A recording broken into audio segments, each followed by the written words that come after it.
খারাপ হলে আমরা কিন্তু সেই দুধটা ফেলে দিই।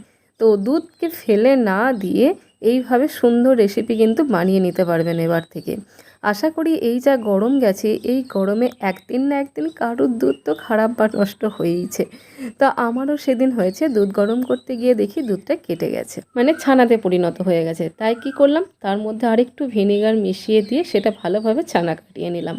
ভিনেগার না থাকলে লেবুর রস দিয়েও কিন্তু ছানাটা কাটিয়ে নিতে পারেন। ছানাটা কাটিয়ে নিয়ে খুব ভালো করে ধুয়ে আমি এটাকে ফ্রিজে রেখে দিয়েছিলাম। ফ্রিজে রেখে দিতে এটা কিসে পরিণত হয়ে গেছে দেখুন, পনিরে পরিণত হয়ে গেছে। আর পরিমাণটা দেখছেন কতটা হবে, 50 গ্রাম, তার থেকে বেশি কিন্তু হবে না।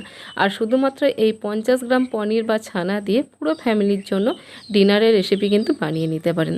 এবার এই ছানা বা পনিরটা আমি একটু গ্রেট করে নিচ্ছি। গ্রেট করে নিচ্ছি এই কারণেই, কারণ পরিমাণটা ভীষণই কম। যদি এটা পিস করে কেটে রান্না করতে যায় তাহলে কিন্তু একটা 5 জনের ফ্যামিলির সবার পাতে কিন্তু এটা গিয়ে পড়বে না। সেজন্য কী করলাম, গ্রেট করে নিলাম। এবার দেখতে থাকুন যে রেসিপিটা কীভাবে বানায়।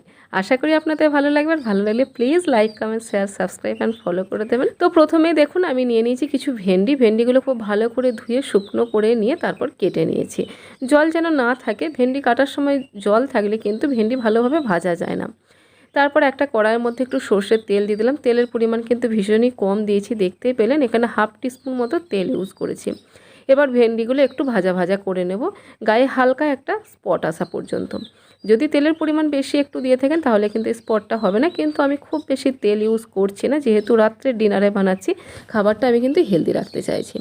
তো আমি ঢাকা দিয়ে ভেন্ডিটা একটু ভেজে নিলাম। তারপর ভেন্ডিটা নামিয়ে রেখে সেম কড়াইয়ের মধ্যে আমি দিয়ে দিলাম 1 টিস্পুন সর্ষের তেল। এবার এর মধ্যে দিয়ে দিলাম একটু জিরে ফোড়ন। ভালো করে জিরেটা ক্র্যাকেল হয়ে গেলেই এর মধ্যে দিয়ে দিলাম একটা বড় সাইজের পেঁয়াজকে কুচো করে নিয়ে। এবার পেঁয়াজটা একটু ভাজা ভাজা করব, মোটামুটি গোল্ডেন ব্রাউন হওয়া পর্যন্ত পেঁয়াজটা ভেজে নেব।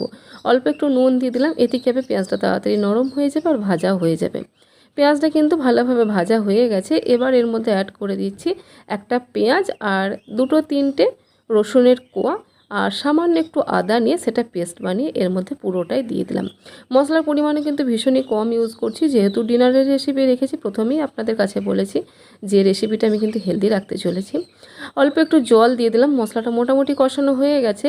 এবার এর মধ্যে একটু জিরে গুঁড়ো, একটু হলুদ গুঁড়ো, একটু ধনে গুঁড়ো দিয়ে দিচ্ছি, একটু কাশ্মীরি লঙ্কার গুঁড়ো, এতে কালারটা খুব ভালো আসবে। আর দিয়ে দিলাম একটু ঝাল লঙ্কার গুঁড়ো। তারপর মশলাটা ভালো করে কষাবো আর দিয়ে দিলাম হোমমেড গরম মশলা। এবার মশলাটা খুব ভালো করে কষিয়ে নেব। ঢাকা দিয়ে মশলাটা আমি কষাবো। ঢাকা দিয়ে মশলা কষালে কি হয়, মশলা থেকে তেলটা খুব তাড়াতাড়ি রিলিজ হয়ে যায় আর মশলার যে পুষ্টিগুণ, মানে রান্নার যে পুষ্টিগুণ, সেটাও বজায় থাকে, তাই টেস্টটাও কিন্তু খুব ভালো আসে। তারপর এর মধ্যে আমি দিয়ে দিলাম ফ্যাটানো টক দই, যেটা কিন্তু রুম টেম্পারেচারে রাখা। আর এখানে টক দইটা দেওয়ার পর খুব ভালো করে মিশিয়ে নিতে হবে, না হলে কিন্তু ফেটে যাওয়ার চান্স থাকে। তারপর এর মধ্যে দিয়ে দিলাম একটু কসৌরি মেথি। এটা রোস্ট করা নয়, এমনি যেমন প্লেন আমরা বাজার থেকে কিনে আনি সেরকম, চাইলে কিন্তু রোস্ট করেও দিতে পারেন, এতে টেস্টটা আরও ভালো আসে। তারপর দেখুন সমস্ত উপকরণগুলো দিয়ে খুব ভালো করে মিশিয়ে নিয়ে মশলাটা খুব ভালো করে কষিয়ে নিয়েছি।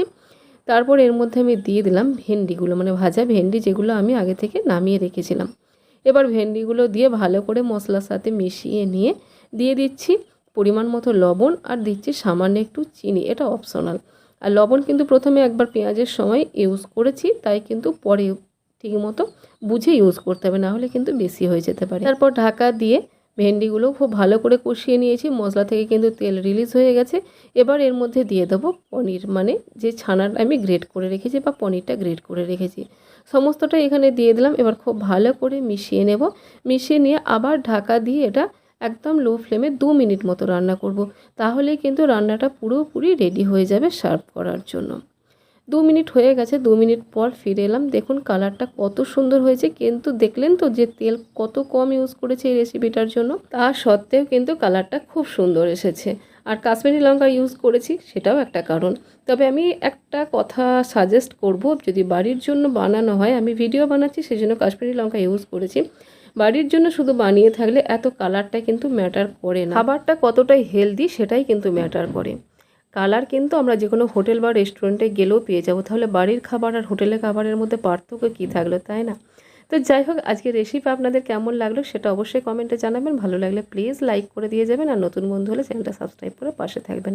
ফেসবুক থেকে দেখে থাকলে অবশ্যই পেজটাকে ফলো করে দেবেন। তো আজকের মতো বিদায় নিচ্ছি বন্ধুরা, আবার দেখাবে নেক্সট রেসিপিতে। ততক্ষণের জন্য সবাই ভালো থাকুন, সুস্থ থাকুন, সাবধানে থাকুন। টাটা।